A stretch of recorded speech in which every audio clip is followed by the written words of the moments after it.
du Seigneur Jésus-Christ, je vous salue de là où vous nous suivez à ce temps-là et à n'importe quel moment quand vous allez suivre cet enseignement. Que le Dieu Tout-Puissant vous bénisse. Que Dieu vous comble de toutes ses grâces. Que Dieu vous révèle et vous fasse comprendre les messages de ce jour. Gloire au Seigneur Jésus-Christ. Alors, sans plus tarder, nous allons lire dans le second livre du roi, le chapitre 6e, nous lisons des versets 1 jusqu'au verset 7, pour la gloire de Dieu. 2 Rois, chapitre 6, 1 à 7. La Bible nous dit ce qui suit. Les fils des prophètes dirent à Élisée, « Voici les lieux où nous sommes assis devant toi et trop étroits pour nous.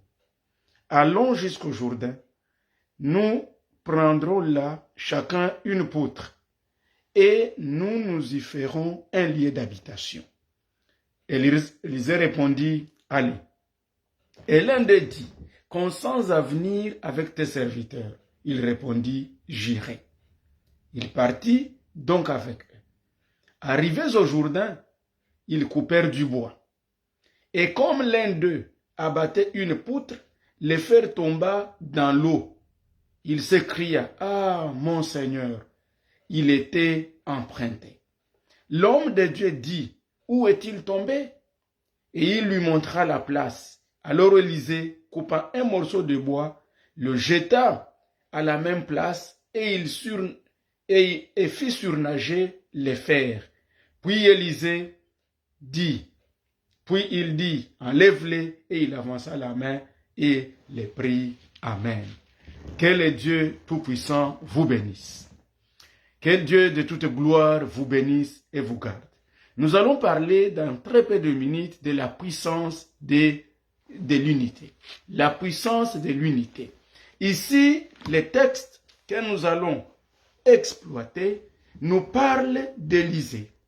Élisée qui avait ses serviteurs. Et parmi ces serviteurs-là, ces serviteurs étaient communément appelés des fils des prophètes.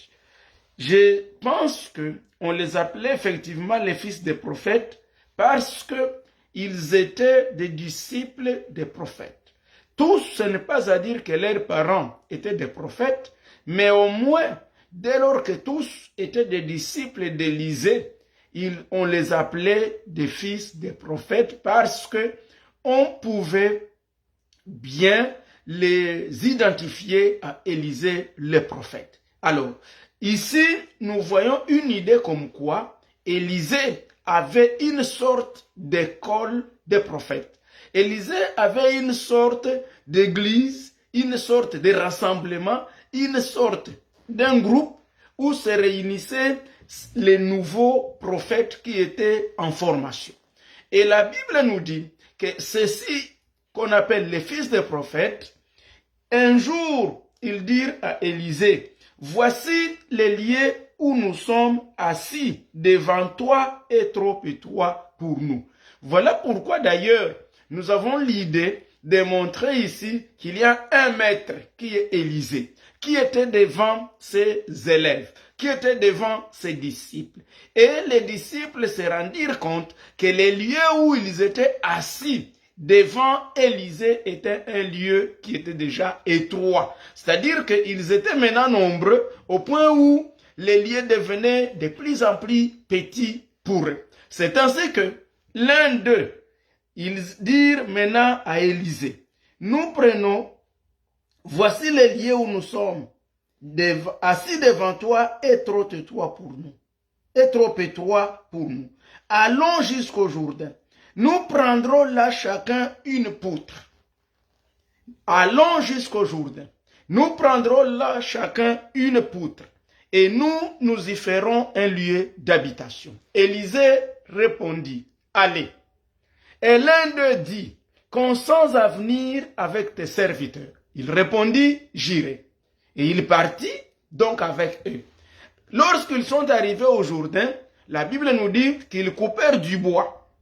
Mais pendant qu'ils coupaient du bois, comme l'un d'eux abattait une poutre, le fer tomba dans l'eau et il s'écria, « Ah, mon Seigneur, il était emprunté. » Ici, nous sommes en train de parler de la puissance de l'unité. Vous savez, dans la vie, quand vous êtes une famille, quand vous êtes des serviteurs de Dieu, quand vous êtes dans une activité, dans un projet quelconque, si vous voulez la réussite, elle requiert l'unité. Elle requiert les mêmes langages. Elle requiert certains éléments que nous allons découvrir très rapidement dans cette petite péricope. Cette péricope est tellement pleine de grandes révélations, de grandes bénédictions que je souhaite bien aimer dans le Seigneur que vous puissiez bien la suivre. Je commence par le tout premier point 1. Le premier point 1, ici, je l'intitule le personnage du texte. Dans notre texte, nous avons Élisée qui était le maître, qui était le prophète, qui était l'enseignant, et nous avons aussi ses disciples que nous appelons ici ses serviteurs et qu'on appelle également les fils des prophètes. Ils étaient assis ensemble et ils suivaient l'enseignement de leur maître. La première chose qu'une église doit faire, l'église qui veut croître, l'église qui veut voir la main de Dieu, doit accepter qu'on puisse s'asseoir. Lorsque l'un est devant nous, est en train de prêcher la parole de Dieu, est en train d'enseigner la parole de Dieu, nous tous, nous devons nous asseoir pour écouter la parole avec engouement et nous devons aimer la parole et nous devons être là pour la suivre. Deuxième caractéristique de cette équipe ici, qui était conduite par Élisée, c'est que c'est une équipe où chacun pouvait émettre ses idées pour l'avancement de l'œuvre qu'ils étaient en train de faire. Ce n'était pas comme s'il y avait juste des observateurs. Aujourd'hui, nous connaissons d'autres qui sont dans l'équipe, qui sont dans l'œuvre de Dieu, mais qui ne sont là que pour chercher à faire des critiques négatives. Mais ils n'amènent aucune bonne idée, ils n'amènent aucune bonne pensée, aucune bonne vision, aucun bon projet. Mais lorsque nous voyons ces disciples ici, ces fils des prophètes, la Bible nous dit qu'ils dirent à Élisée, lorsqu'ils ont parlé à Élisée, lui dire, Élisée, nous voyons que le lieu où nous sommes devient trop petit. Le deuxième point dans l'équipe, c'est la vision. Ces gens ici, ils avaient une vision de leur projet. Ils avaient une vision de leur groupe. Ils avaient une vision de ce qu'ils étaient en train de faire. Donc, tu ne peux pas réussir dans la vie sans avoir une vision. Donc, là où tu es, que ce soit dans ta famille, que ce soit dans tes études, que ce soit dans tes projets, que ce soit dans tout ce que tu es en train d'apprendre, ce texte nous prend à avoir une certaine vision. Ils ont eu la vision comme quoi les lieux où ils étaient devenus trop étroits pour eux tous. Et c'est alors, comme ils ont eu une vision, ils n'ont pas seulement eu une vision, mais ils ont eu aussi la solution. Troisième élément, cherche quelle est la solution. Ne vois pas seulement les problèmes, ne vois pas seulement la difficulté, ne vois pas seulement que oui, nous sommes limités, même que ce soit au niveau des nations, que ce soit au niveau des pays, que ce soit au niveau des gouvernements, que ce soit au niveau des projets, à n'importe quel moment, quelle situation dans ta vie, ne vois pas seulement les problèmes, mais cherche aussi à trouver la solution. Ainsi donc, après avoir compris qu'on doit être dans l'unité, le deuxième élément ici, c'est être à mesure de faire l'état des lieux là où l'on est. C'est-à-dire que quand vous faites l'état des lieux, c'est là que vous êtes en train de pouvoir mettre ensemble une vision. Alors, ils ont réalisé que là où ils étaient, c'était devenu trop étroit. Et ici, un élément de remarque, regardez, Élisée était bien connu, le grand prophète. Élisée avait déjà fait plus de 11 miracles. Celui-ci d'ailleurs, qui se passe dans ce texte ici, est le 12e des miracles d'Élisée. N'oubliez pas qu'Élisée a fait 13 miracles et un autre miracle a été accompli par ses os. Lorsqu'il était déjà dans la tombe, on est venu jeter un cadavre et le cadavre a ressuscité à cause d'avoir touché les os d'Élisée. Voilà les 14 miracles qui s'accomplirent dans la vie d'Élisée. Effectivement, c'était juste pour accomplir la promesse de Dieu, comme quoi, lorsque Élie lui a laissé son manteau, il lui a donné une double onction. Élie avait fait 7 miracles, Élisée en a fait 14. Malheureusement, Géhazi, qui était son proche serviteur, n'en a fait aucun. Tout simplement parce que lui, il n'a pas compris la vision, il n'a pas compris l'avantage de vivre dans l'unité, il n'a pas compris l'avantage d'attendre que Dieu vous bénisse au lieu de pouvoir courir derrière les biens matériels. Ainsi, bien aimé, Dieu n'avait pas donné cette vision à Élisée. Quoiqu'il était le grand prophète, mais l'état des lieux, la vision en soi est sortie de l'équipe. Ici, un autre élément vient ici nous montrer un bon leader. Élisée était un grand leader, un leader modèle. Le leader modèle, il donne l'opportunité aux membres de son équipe aussi d'exprimer leurs idées, d'exprimer leur vision, d'exprimer leur vision par rapport au groupe, d'exprimer leur état de lieu du groupe. Et lorsqu'ils sont venus auprès d'Élisée, il dit à Élisée, nous nous rendons compte que le lieu où nous sommes est devenu trop petit, il est devenu trop étroit pour nous. Et comme ils ont fait cet état des lieux, ils ont également proposé la solution. Je disais donc, il ne suffit pas seulement de constater que les choses ne marchent pas dans ta vie, dans ton pays, dans tes projets, dans ta famille, dans votre église, dans votre association, dans votre travail, mais il faut également être capable de vous donner le temps de réfléchir sur une solution. C'est fils de prophète, ses disciples, ses serviteurs, il dira à Élisée et nous proposons une solution. La solution c'est que allons vers les Jourdains. C'est-à-dire quoi? Au Jourdain, il y avait une petite forêt où l'on pouvait facilement se couper du bois, où l'on pouvait se trouver même des poutres. Alors il dit à Élisée, allons au Jourdain. Là nous allons chacun couper du bois. Et quand nous allons couper du bois, chacun doit amener la poutre. Donc, il n'y a pas quelqu'un qui doit juste amener et que les autres vont juste croiser les bras. La puissance, bien aimé, du Seigneur, dans l'unité, est telle que la Bible nous dit l'union. La Bible nous dit que lorsque nous sommes unis, nous sommes capables de tout faire. Et dans le langage normal, on le dit, l'union fait la force. Mais ce qui nous intéresse, nous autres ici, c'est de comprendre, bien aimés dans le Seigneur, que la Bible nous dit dans le psaume 133, que lorsque nous demeurons ensemble, c'est lorsqu'on est ensemble dans l'unité, c'est là que Dieu déverse aussi ses bénédictions et même la vie en abondance. Ces serviteurs ici, ils avaient l'unité. Ces serviteurs ici, ils parlaient le même langage. Ces serviteurs ici, ils n'étaient pas comme nous aujourd'hui, plusieurs pasteurs, mais chacun parle un autre langage, ou il critique l'autre, ou il dit le mal de l'autre. Et nous oublions que tous nous avons un ennemi commun et unique, le diable.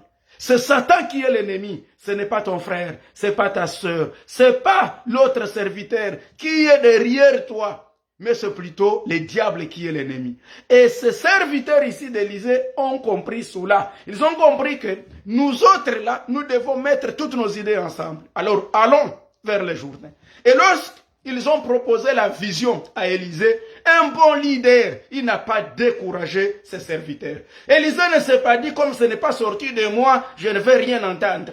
Non, nous voulons construire une église, mais comme l'idée n'est pas sortie du pasteur, je ne vais rien savoir. Nous voulons faire un projet pareil, mais comme l'idée n'est pas sortie de l'apôtre ou je ne sais pas de l'évêque, je ne vais rien savoir. Ce n'était pas le cas ici du grand prophète comme Élisée. Pour Élisée, toute bonne idée qui puisse faire que l'œuvre aille de l'avant, il l'encourage. Il dit oui, allez-y.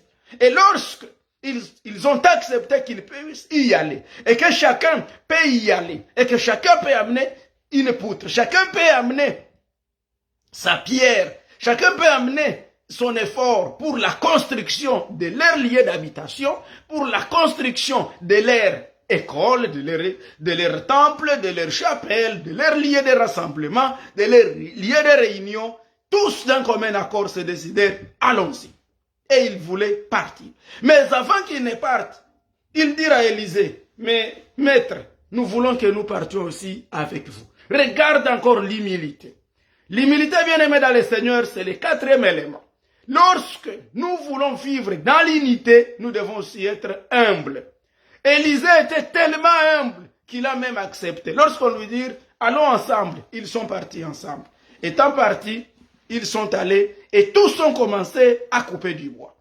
L'élément ici, un autre élément important, c'est que quand vous avez déjà une certaine vision, la deuxième chose, vous devez prendre vous devez chercher la solution.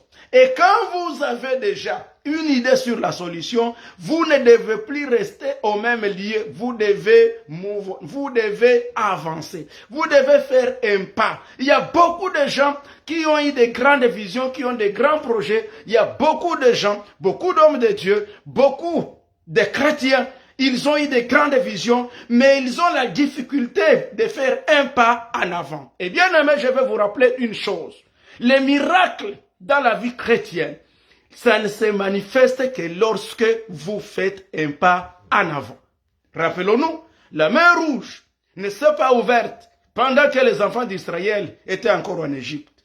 Dieu avait promis que je vais vous amener de l'Égypte jusqu'à Canaan. Mais ça a pris une certaine décision. Vous savez, si vous ne vous décidez pas de quitter les lieux où vous êtes pour aller en avant, la chose, dans les choses de Dieu, c'est que la voie de Dieu s'ouvre, ne s'ouvre pas du coup comme ça, mais elle s'ouvre progressivement. Plus vous avancez, plus ça s'ouvre. Plus vous avancez, plus ça s'ouvre. Plus vous avancez, plus ça s'ouvre. Donc si vous vous arrêtez, ça s'arrête aussi de s'ouvrir. C'est comme une porte coulissante.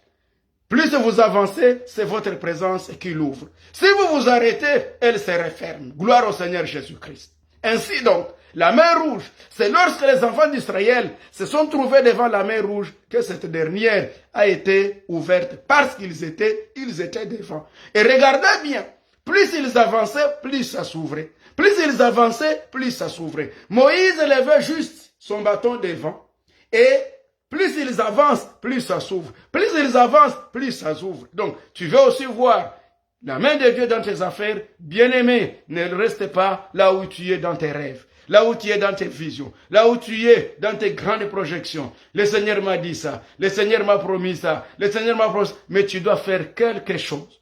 Ces serviteurs d'Élysée n'ont pas attendu de jeûner 40 jours pour dire que le Seigneur lui-même nous amène quelqu'un qui doit construire notre habitation. Que le Seigneur lui-même puisse toucher Élisée pour qu'Élisée aille chercher d'autres. Non, ils ont compris. Le Seigneur nous donne une vision et nous sommes capables d'aller. Mais une chose que nous devons faire, une chose suivante, on doit savoir quels sont les outils que nous avons. Bien aimé, n'allez pas au combat sans vous rassurer de quels outils vous avez. Ces gens ici, ils ont pris leurs outils. C'était la hache. La hache, il y avait du bois et il y avait aussi du fer. Ils sont partis tous ensemble. Alors, comme ils sont partis, et Élisée aussi a accepté d'aller avec eux. Élisée ici peut prendre l'image de Dieu. Donc, ils ont une vision, ils veulent aller accomplir une certaine mission, mais la mission, quand bien même Dieu l'a agréé, quand bien même Élisée l'a agréé, mais ils ont compris qu'ils avaient aussi besoin de la présence d'Élisée.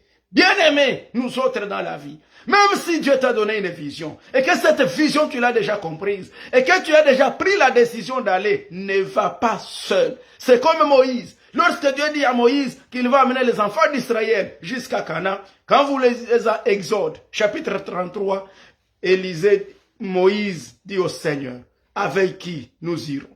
Et le Seigneur lui dit, je vais vous envoyer un ange pour vous accompagner. Et Moïse dit, Seigneur, si toi-même, Dieu, tu ne pars pas avec nous, ne nous demande pas de quitter en ces lieux. Bien-aimé, même si tu as déjà compris l'état des lieux, tu as déjà les outils, tu as déjà les instruments, tu crois avoir tout. Tant que la présence de Dieu n'est pas avec toi, jusque-là, tu n'as pas encore l'élément plus important avec lequel il faut marcher. Voilà pourquoi ces serviteurs, ça nous apprend.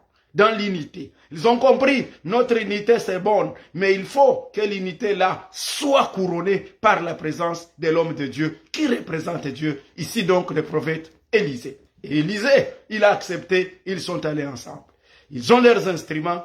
C'est comme qui dirait, quelqu'un, vous avez la foi, vous avez aussi la religion, vous avez Jésus-Christ, vous avez tout, et vous allez maintenant au champ de bataille. Ils sont partis.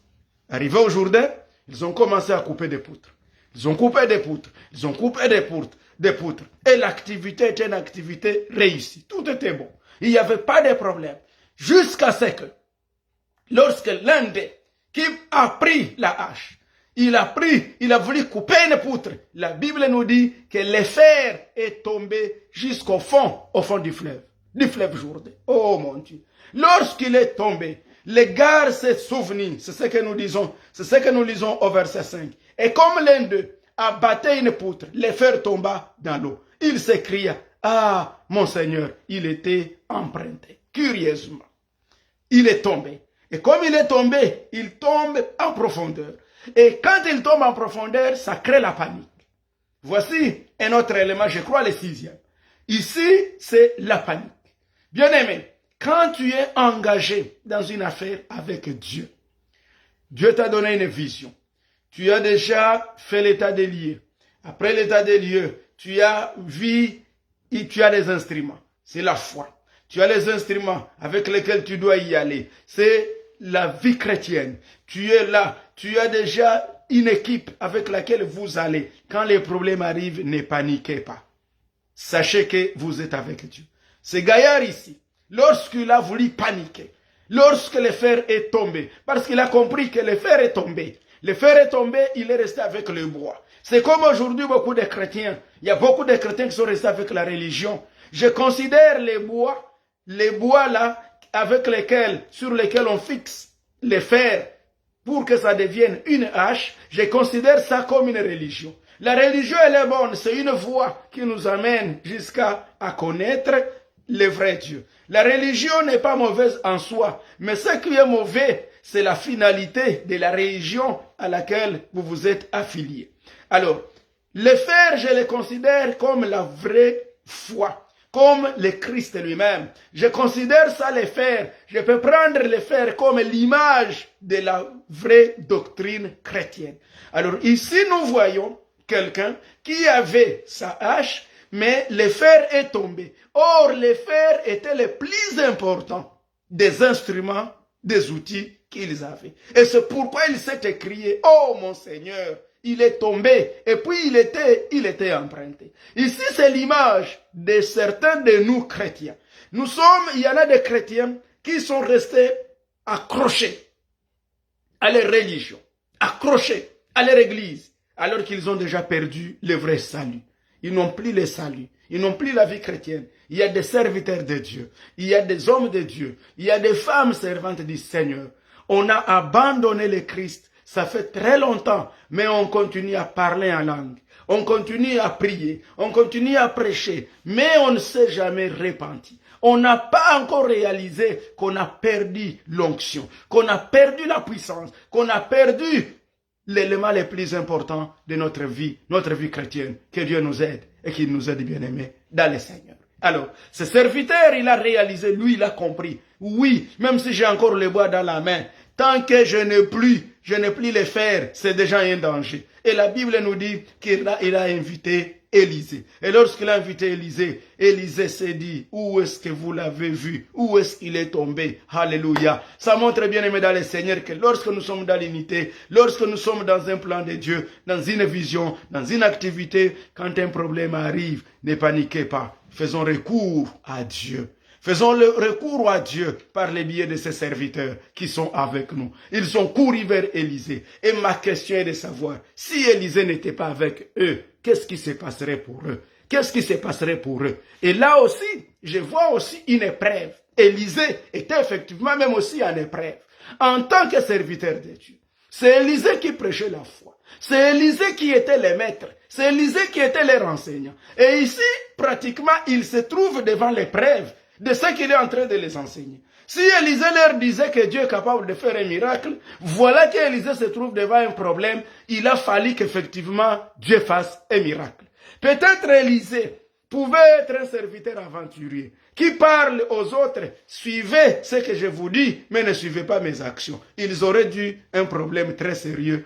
Ils auraient dû avoir un problème très sérieux ce jour-là. Mais heureusement, Élisée est un serviteur sérieux. Chers serviteurs de Dieu, soyons des pasteurs, soyons des prédicateurs, soyons des servantes de Dieu, soyons des apôtres, soyons des prophètes, soyons des docteurs, soyons des évangélistes, soyons des évêques, soyons des archevêques, soyons des diacres, soyons des diaconesses, soyons des chanteurs, des musiciens, des serviteurs de Dieu en général, qui soyons des serviteurs modèles. Ne soyons pas là seulement pour dire aux autres Ce qu'ils doivent suivre alors que nous sommes très loin. Sinon un jour, nous serons rattrapés. Nous serons ridicules. Voilà le moment où la foi d'Élisée a été mise à l'épreuve. Élisée, voilà le fer vient de tomber dans l'eau. Et vous savez bien que pour qu'un fer puisse surnager, c'est presque impossible. Sauf si Dieu fait un miracle. Et voilà qu'Élisée, qu'on l'appelle, dit voilà, maintenant Élisée, on est venu avec toi, heureusement, le fer est tombé. Et sans oublier, nous allons te rassurer, Élisée, que le fer ne nous appartenait même pas. Nous l'avons emprunté. Oh Seigneur, que Dieu nous aide bien aimés dans le Seigneur. N'emprunte pas la foi des autres. Il y a beaucoup de chrétiens, beaucoup de serviteurs qui n'ont jamais fait une bonne relation avec Dieu eux-mêmes, qui prient toujours au nom de tel, au nom de tel, à cause de Dieu de tel. Non, frères et sœurs, ne soyons pas comme ces trois fils-là de Sceva, qui chassaient les démons au nom de Jésus-Christ que Paul prêchait. Malheureusement, les démoniaques les ont déchirés, ils les ont confondus, ils leur ont dit, nous connaissons Paul et nous connaissons Jésus. Et vous, qui êtes-vous? En d'autres termes, ceux-ci-là, ils avaient juste emprunté le nom de Jésus, le nom de Pierre, de Paul, mais eux-mêmes ne l'avaient pas. Mon frère, ma soeur, n'emprunte pas la foi. Demande au Seigneur de te donner ta propre foi. Demande au Seigneur de t'affermir. Demande au Seigneur une expérience personnelle. Ne continue pas à avancer dans les choses de Dieu sans avoir une expérience personnelle avec Dieu. Même si tu es mon fils, tu es l'enfant du pasteur, tu es la femme du pasteur, tu es le mari d'une femme pasteur, tu es, je ne sais pas moi, tu es proche d'une personne spirituelle, rassure-toi, est-ce que toi-même aussi, tu as ta relation personnelle avec Dieu? Ceci, si ce prophète, si ce fils de prophète avait une foi lui-même solide, peut-être s'il pouvait lui-même prier et qu'il puisse lever la main et qu'il dise, toi frère, remonte. Qui sait que Dieu aurait dû faire un miracle et ça allait remonter et ça devait être son premier miracle qu'il aurait dû accomplir pendant qu'il était avec Élisée. Et Élisée pouvait se dire, gloire à Dieu, j'ai quand même des serviteurs qui ont suivi l'enseignement et qui mettent l'enseignement en pratique. Ne soyons pas des serviteurs qui, nous sommes dans l'église, mais lorsque quelqu'un est possédé par les esprits mauvais, il faut toujours aller chercher les pasteurs. Il faut toujours aller chercher maman pasteur. Il faut toujours aller chercher maman présidente. Il faut toujours aller chercher tel diacre, telle diaconesse. Mais non, si toi aussi tu as rencontré Jésus, tu as ta relation personnelle avec Jésus, tu as le pouvoir de chasser les démons. Tu as le pouvoir de résister et le diable te fuira. Tu as le pouvoir de déclarer des choses et le Seigneur les fera. Gloire à Jésus. Curieusement, ils ont crié. Élisée est arrivé. Élisée dit, montrez-moi là où vous l'avez, là où il est tombé. Et Élisée, on lui montre. Lorsqu'on lui montra, il dit, donnez-moi, il coupa les bois. Élisée prit un autre bois. Alléluia. Élisée n'a pas utilisé l'ancien bois. Vous savez, bien aimé dans le Seigneur, il y a des anciennes choses qui ne peuvent pas faire les nouveaux miracles. Les anciens témoignages ne font pas les nouveaux miracles. J'ai prié, j'ai jeûné 4 jours, j'ai jeûné 10 jours. Non, frère, tu as besoin d'une prière fraîche. Tu as besoin d'une lecture biblique fraîche. Tu as besoin d'une foi fraîche. Tu as besoin d'un enseignement frais. Tu as besoin d'un nouveau réveil. Gloire au Seigneur Jésus. Alléluia. Élisée ne s'est pas seulement contenté qu'il y avait les bois, l'ancien bois. Non, il a coupé un nouveau bois. Alléluia. Bien-aimé, une religion qui ne t'a pas servi, pourquoi tu y continues? Abandonne-la, cherche une nouvelle religion. Et la nouvelle religion que je peux te conseiller, c'est croire en Jésus-Christ comme Seigneur et Sauveur. Vous savez, il y a beaucoup de gens, on est juste accro. On est devenu des accros là, accrochés. Non, c'est la religion de mon père, de ma mère. C'est notre religion. Tous nous sommes nés là. Des anciens. Non, si ça ne t'aide plus en rien pour voir la gloire de Dieu, cherche Jésus-Christ comme Seigneur et Sauveur et tu vas trouver le vrai Dieu et le vrai salut. La Bible nous dit, Élisée a pris un nouveau bois. Lorsqu'il a coupé un nouveau bois, il l'a levé. Là, quand tu lui as montré les liés, alléluia. Ce que j'aime pour ce serviteur, il savait où est-ce qu'il avait perdu. Où est-ce qu'il avait perdu les fers. Il y a beaucoup de chrétiens qui ne savent pas là où ils ont laissé le Seigneur. Qui ne savent pas là où leur foi à dégringoler. C'est pourquoi ils ont difficile à se remettre. Ils sont difficiles à se remettre. Quelqu'un, il sait qu'il est tombé dans les péchés. Il est tombé dans la prostitution. Il est tombé dans l'adultère. Il est tombé, je ne sais pas moi, dans l'ivrognerie. Il est tombé dans les mensonges. Il est tombé dans l'escroquerie. Il est tombé dans toutes sortes de péchés. Mais il ne sait pas dire que c'est ici où je suis tombé. Vous savez, tant que tu ne peux pas être capable de réaliser où est-ce que tu es tombé, tu ne feras pas ton miracle. Tu ne feras pas ta délivrance. Il faut être franc avec le Seigneur. Dis-lui, Seigneur, c'est ça mon péché. C'est ici que je n'ai pas réussi. Aide-moi, c'est alors qu'il t'aidera. C'est ça ma faiblesse. C'est ça que je ne sais pas surmonter. C'est alors que le Seigneur te soutiendra et il sera avec toi. Lorsqu'on a montré Élisée, là où le fer était tombé, il a levé son bois. Lorsqu'il a mis là, la Bible nous dit que le fer a surnagé. Gloire au Seigneur Jésus.